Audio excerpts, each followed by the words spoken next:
And their motto or philosophy or whatever you want to call it is gossip. And I would do it.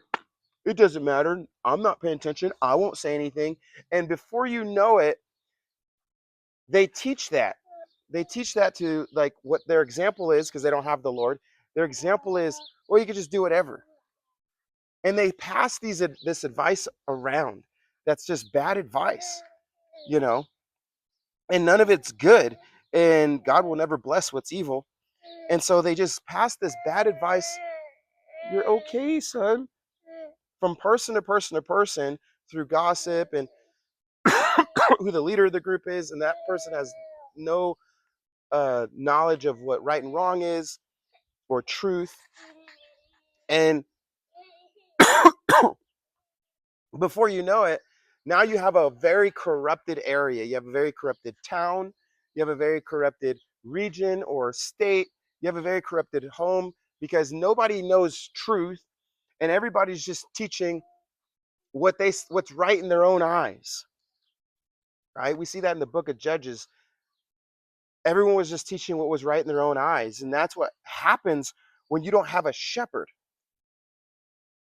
And Jesus says, For truly I say to you, unless heaven and earth pass away, not one iota, not a dot will pass away from the law until all is accomplished. So he basically says it's more likely that heaven and earth leave than one dot of the law pass away, right?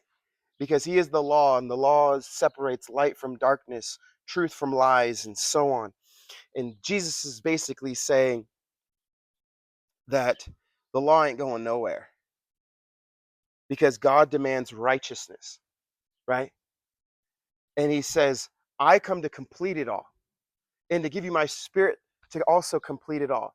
And those who don't want to will live under the oppression of the law in guilt and shame, because they refuse to obey it. They refuse to live by it. They refuse my spirit who can help them. And I come across so many deluded Christians. And I've walked through that journey a few times where I thought, man, I could continue to live in sin all because there's grace. And before I knew it, I just kept falling into sin, and I kept, even deliberately, and it would just ruin my life. And I was like, wait, I'm saved. Wait, I'm reading my Bible. Wait, I'm doing all these things I'm supposed to do. But the reality was I was sinning. And I finally come to the conclusion, after the Lord, or my sin, punishing me so many times and demons attacking me so many times, I have to abandon sin. It's either all or nothing, right? And it was written the whole time. It's not that it wasn't there. It's